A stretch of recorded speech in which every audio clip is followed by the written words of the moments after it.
Hello and welcome. I'm Pranay Upadhyay and we are watching Namaste World, your daily window into the biggest stories shaping India and the world.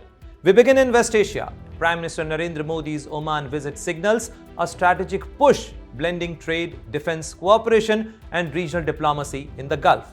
In South Asia, not missiles or oil, but maritime corridors and shipbuilding define the Modi-Putin summit's strategic shift.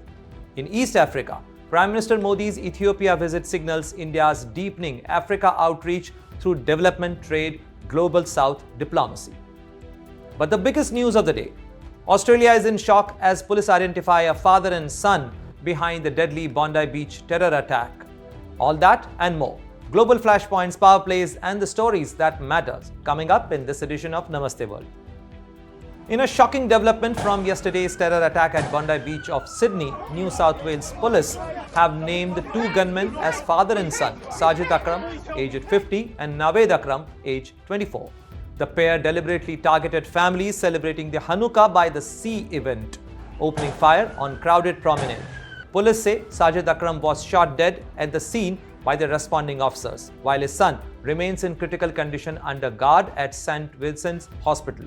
The father, a licensed gun owner with 6 registered firearms, and son, previously probed by ACO for Islamic State links but cleared as no threat, fired over 100 rounds in under 6 minutes. 15 people are confirmed dead, including a 10-year-old girl and a Holocaust survivor, Alex Kelitman, with 38 other injured. Among them, 2 officers of New South Wales Police are also there. Authorities have recovered improvised explosives from a linked vehicle and stress no further suspects are being sought. The nation mourns as investigations continue. Prime Minister Narendra Modi's Oman visit could mark a turning point in India's Gulf strategy, with trade talks nearing a breakthrough and defense cooperation deepening at a key maritime crossroads. As CEPA, Comprehensive Economic Partnership Agreement, inches closer and regional tensions loom, is New Delhi poised to lock in one of its most important strategic partnerships in West Asia? Here is a report by Farhan Khan.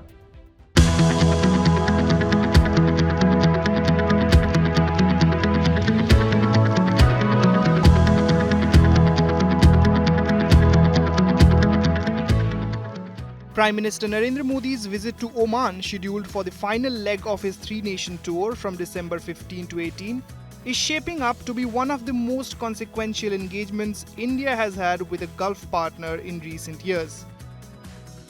At the heart of the visit is economics, but the agenda clearly stretches well beyond trade. The big headline is the India-Oman Comprehensive Economic Partnership Agreement, or CEPA. Negotiations for this free trade pact began in November 2023 and both sides have moved rapidly since then. Oman's Shura Council has already cleared the agreement and the Indian cabinet has also given its approval. While officials have stopped short of confirming that the CEPA will be formally signed during Modi's visit, they have made it clear that the groundwork is largely complete. Several documents linked to the deal are in their final stages, signaling that a formal announcement could be imminent. If finalized, the CEPA is expected to significantly expand bilateral trade and investment. Oman is already a key economic partner for India, particularly in energy and non-oil trade, and the agreement would open new opportunities for Indian businesses in manufacturing, logistics, services, and emerging sectors. One concern raised during negotiations has been Oman's policy of Omanization, which prioritizes the employment of Omani nationals. Indian officials, however, remain confident that this will not limit opportunities for skilled Indian professionals, especially as Oman pushes ahead with large infrastructure projects and long-term economic diversification. India-Oman Comprehensive Economic Partnership Agreement, we are all very optimistic about it. The teams from both the sides, we have been working very hard for its early finalization, and we are working towards it. As I mentioned, that several of these documents are still under various stages of finalization and awaiting for approvals of both the sides. But we have here immense faith that this agreement, if it is signed during this visit, will significantly deepen the economic ties between India and Oman. and it will open up a new chapter in the history of India-Oman trade and commercial relationship. Beyond economics, defense and strategic cooperation form a crucial pillar of Modi's visit.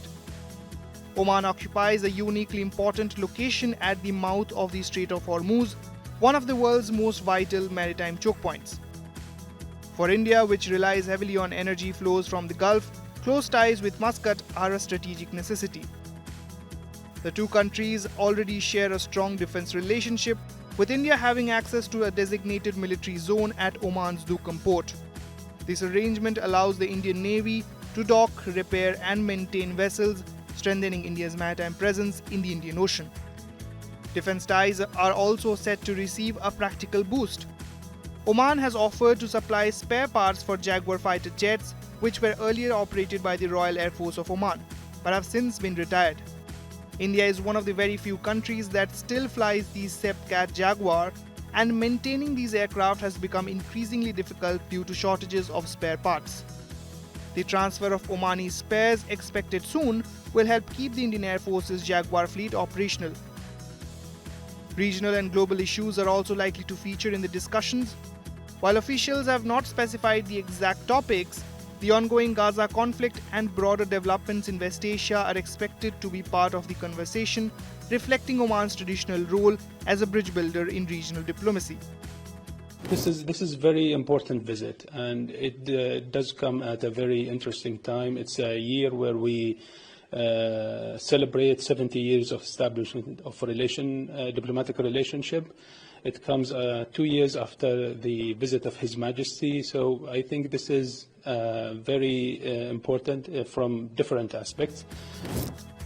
Taken together, Modi's Oman visit underscores India's intent to deepen a partnership that spans trade, defense and regional security. As New Delhi looks to strengthen its footprint in the Gulf, Oman stands out as a stable and strategically vital partner, one that could play a key role in India's economic and security calculus in the years ahead. With Farhan Khan, Bureau Report, India Today Global. It was not missiles or oil that stole the spotlight at the Modi-Putin summit, but ships, sea routes and sailors shaping India's maritime future. With ambitious visions, new corridors and Arctic ambitions taking center stage, is New Delhi quietly scripting a century-long strategy to dominate the world oceans? Here is a report by Rudrashish Kanjilal.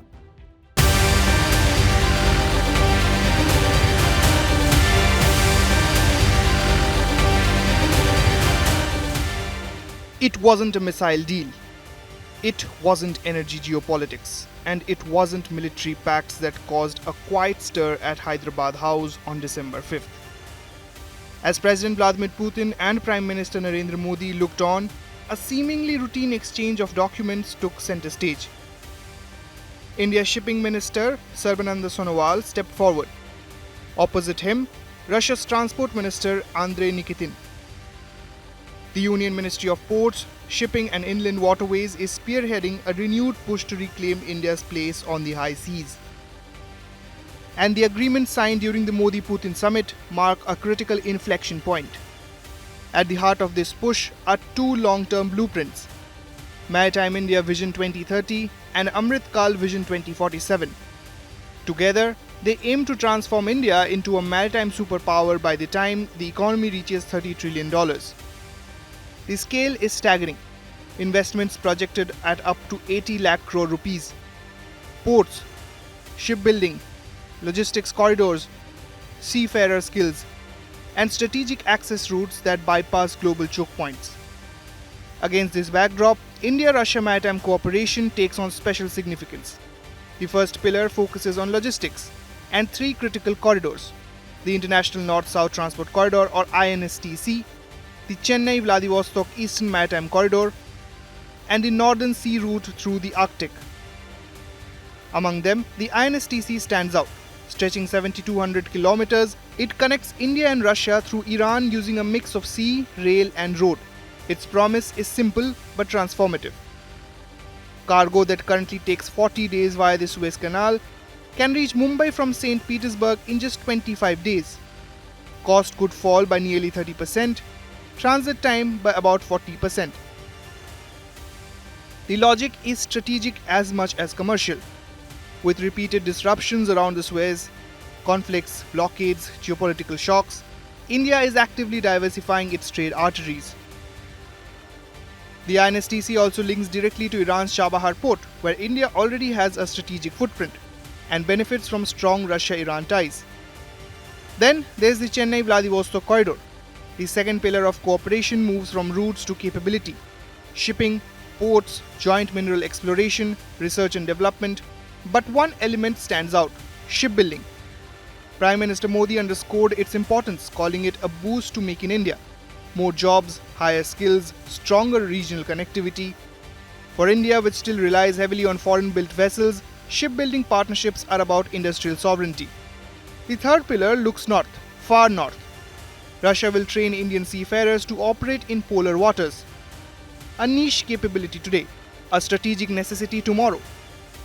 Indian seafarers already make up about 14% of the global workforce at sea.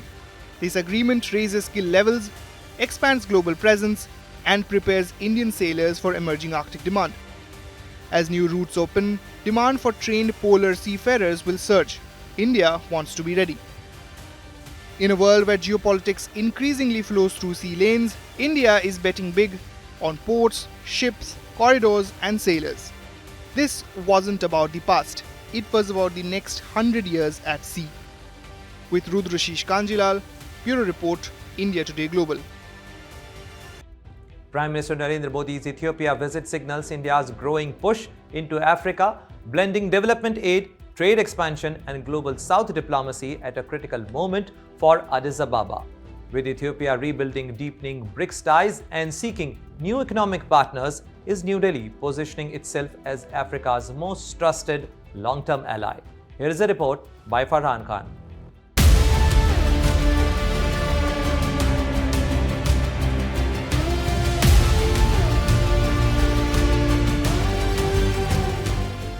Prime Minister Narendra Modi's visit to Ethiopia from December 16 to 17 marks a significant step in India's expanding engagement with Africa and its broader push to position itself as a leading voice of the global South. Coming after his stop in Jordan and before his visit to Oman, the Ethiopia leg highlights New Delhi's growing focus on long-term partnerships across the African continent. This will be Modi's first state visit to Ethiopia, although the two leaders are already familiar with each other. Modi last met Ethiopian Prime Minister Abiy Ahmed Ali on the sidelines of the BRICS summit in Johannesburg in 2023, where both sides agreed to deepen cooperation across a wide range of sectors. Ethiopia's entry into BRICS that year was strongly supported by India, underlining the political trust between the two countries. At the core of the visit is development and economic cooperation. Ethiopia is one of India's most important partners in Africa, both as a destination for Indian investment and as a recipient of development assistance. Indian companies have made a deep footprint in the country, with around 650 firms investing over $5 billion in sectors ranging from agriculture and floriculture to engineering, plastics, textiles, and manufacturing. A significant portion of this investment is already operational on the ground. Trade will be high on the agenda. India is Ethiopia's second largest trading partner, with bilateral trade crossing $570 million in 2023-24. Indian exports dominate this relationship, reflecting Ethiopia's reliance on Indian machinery, pharmaceuticals, manufactured goods, and agricultural inputs. During the talks, both sides are expected to explore ways to diversify trade, improve connectivity, and open new opportunities in infrastructure, information technology, mining, and manufacturing. Development partnership is another key pillar. Ethiopia is among the largest recipients of Indian concessional credit in Africa, with over $1 billion sanctioned for projects in rural electrification, railways, and the sugar industry.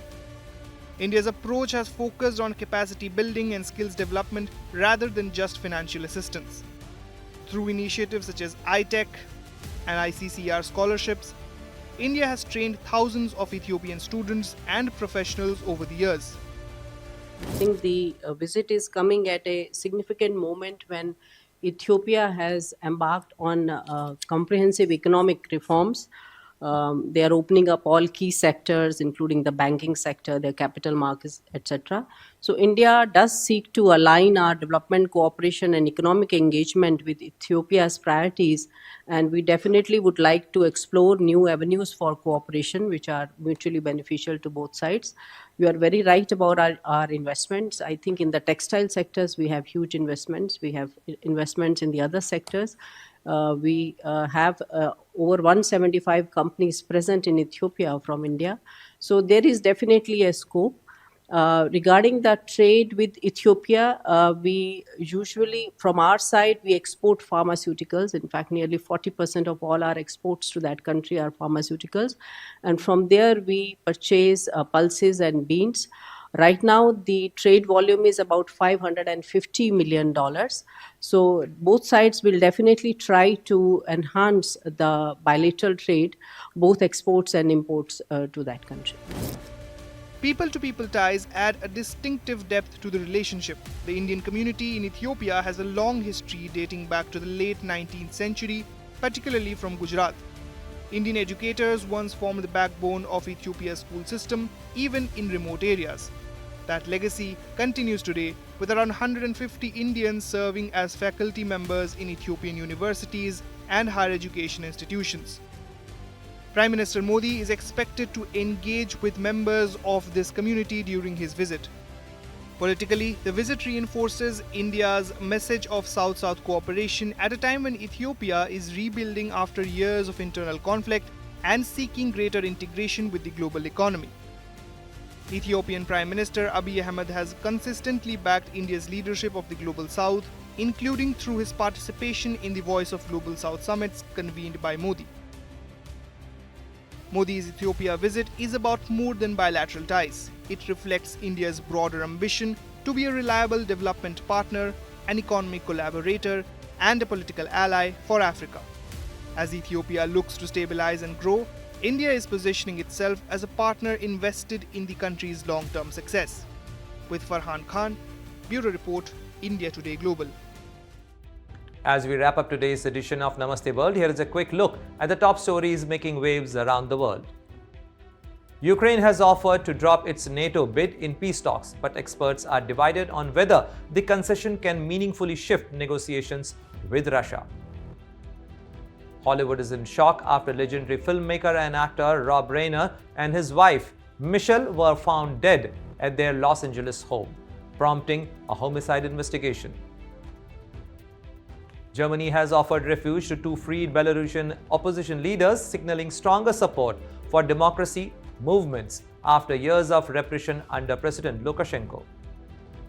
And that brings us to the end of today's edition of Namaste World, from breakthroughs in technology and business to political developments and natural disasters. Stay tuned as we bring you the latest updates, key developments, and more from New Delhi to New York. See you again tomorrow, same time, right here on Namaste World.